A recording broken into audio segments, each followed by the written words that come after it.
Now at 6, we start with breaking news. Police are investigating a shooting in Gresham this morning. Our Thomas Schultz has a live update for us in just 2 minutes. Committing crimes along the front lines. Police arrest 2 Oregon residents for impersonating firefighters in Southern California. Ashley Grange will have a detailed look at this case coming up for us at 6:30. Plus, we will end 4 years of failure, disaster, and decline.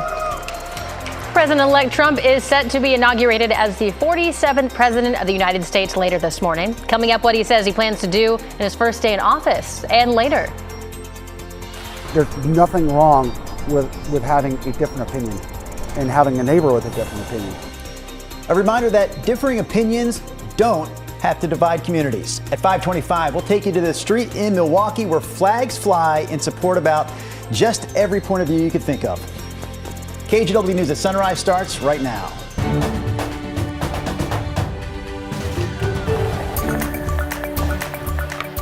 Good morning, and thank you for joining us on your Monday. I'm China Green. And I'm Drew Carney. It's Inauguration Day. It's MLK Day. Rod Hill, that means a lot of people are, were you thinking about the college football?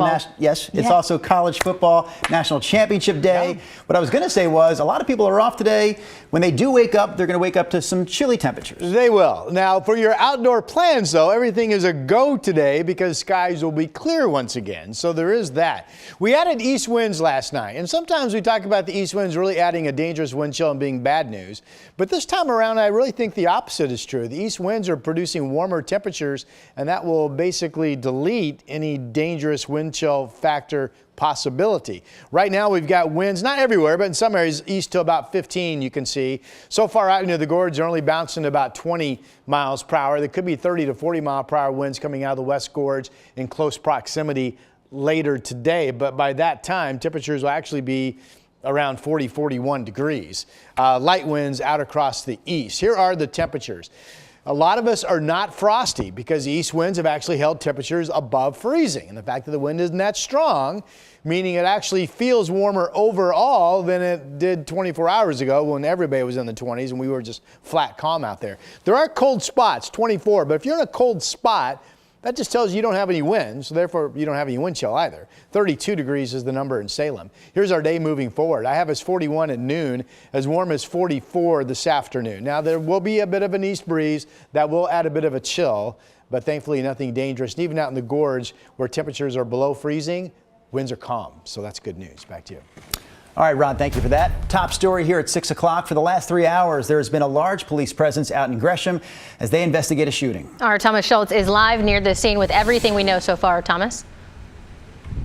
Yeah, well, guys, we know that an investigation has been going on for hours here since about 3:30 this morning. It's not clear if anybody is injured or if anybody is dead as part of this shooting investigation continues to go on. You can see it looks to be about 8 police cars are still out here. We've been out here for about an hour, hour and a half now.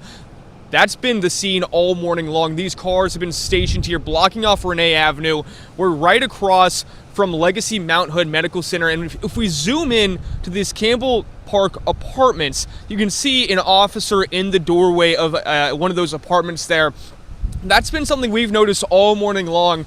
It seems like there's constantly been an officer monitoring that doorway, just continuing to be stationed there for the past hour or so. We've also seen officers just going up to different residents and knocking on doorways and talking to some of those neighbors around this area. But once again, this shooting investigation seems to be centered at the Campbell Park Apartments right here on Renee Avenue in Gresham. We're showing you some footage from a little bit earlier in the morning. Again, this happened around 3:30 this morning once this shooting took place. We're still waiting to learn more from Gresham Police about exactly what transpired here. That's something we're continuing to learn more of. But once again, about 8 police cars continuing to be a consistent presence out here on Renee Avenue in Gresham. As we learn more, we'll continue to bring it to you. Drew, China. Thomas Schultz reporting live for us this morning. Thank you, Thomas. Meanwhile, this was a scene around 10:50 last night during a Portland police investigation on Southeast 60th and Ogden. This is right next to Lane Middle School and Brentwood Park. You can see police taped off the area and seem to be looking through park leaving evidence markers. At this time, we don't know if anyone was hurt. We've reached out to police and will continue to update you as we learn more on this. And police are searching for whoever shot a person outside businesses in southeast Portland early Sunday morning. This happened around 1:30 near Southeast 148th Avenue and Division. Officers believe the shooting happened after two people got into a fight. The suspect left the scene. The victim is in the hospital and is expected to survive. Police took 3 people into custody Saturday night following a chase from Gresham to Portland. Gresham police say officers were responding to a suspicious persons call. That response led to the chase. Eventually, that chase was taken over by Portland police. Officers used canines, an air unit, and a drone to track down the suspects and bring them into custody. The Oregon man who kidnapped 2 women and held one in a cinder block cell in his garage until she escaped will serve life in prison. Nagasi Zuber right there continued to maintain his innocence despite being convicted by a federal jury in October. In July 2023, Zuber posed as an undercover officer, kidnapped a woman in Seattle, then sexually assaulted her during the 450-mile drive to his home in Klamath Falls. The woman escaped the cinder block cell that Zuber built in his garage for her. Federal prosecutors also linked Zuber to a second kidnapping in May 2023. After his arrest, prosecutors say Zuber tried to escape from jail twice. With just hours left in office, President Joe Biden has issued preemptive pardons for the committee that investigated the January 6th Capitol attack in 2021, the police officers who testified before the committee, and Dr. Anthony Fauci. In a statement, President Biden says that some of the people pardoned today were, quote, threatened with criminal prosecutions. President-elect Trump has said in the past that members of the January 6th committee should be investigated and jailed.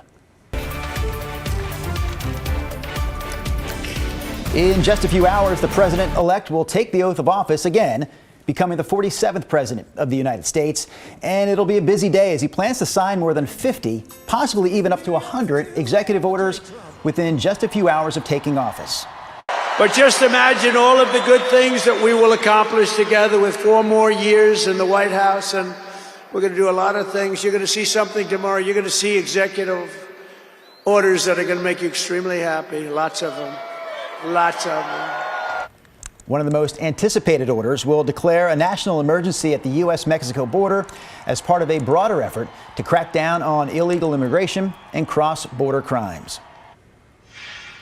Another highly anticipated executive order is one that would delay the ban on TikTok. If you spent any time on TikTok this weekend, you probably saw the messages pop up when you opened that app Saturday night, letting you know that it is no longer available.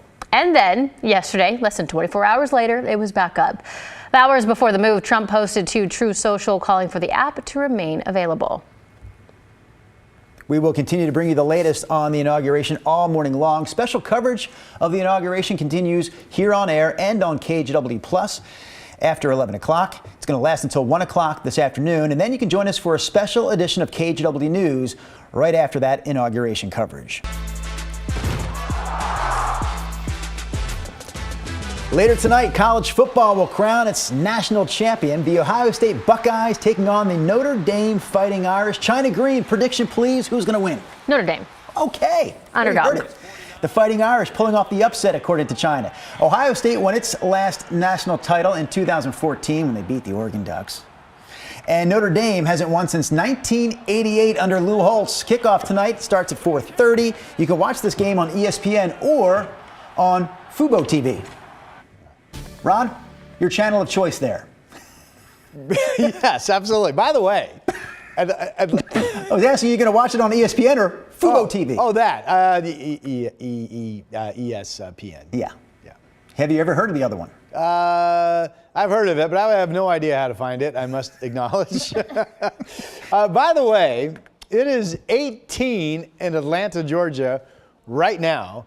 And their forecast high is only around 32, which is really cold for them. Obviously, the game is indoors in the dome down there, but folks will be running around with their winter coats on. Our bricks are cold, but guess what? They are not freezing this morning. Temperature outside is 37 degrees at PDX and 35 in downtown Portland. That was a view from the Pioneer Park building downtown.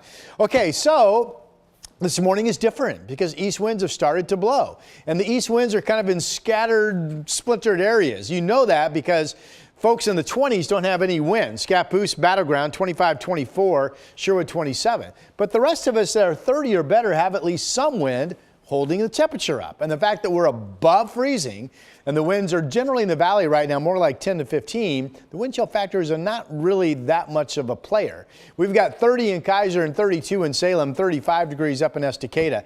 Now it is 23 in the Dalles and it's low 20s in Hood River, but again, your winds are quiet. There was a lot of talk yesterday night and last night about dangerous wind chill factors in the gorge.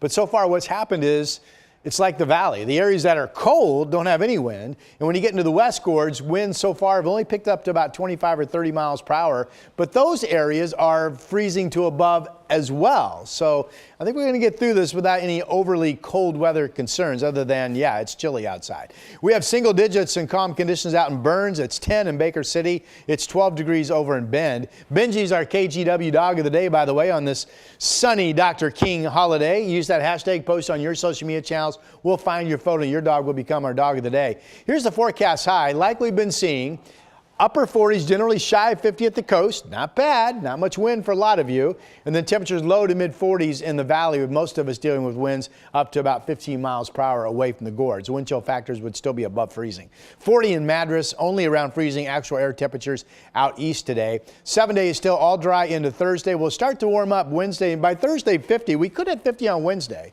by the way. But nights will continue to be freezing.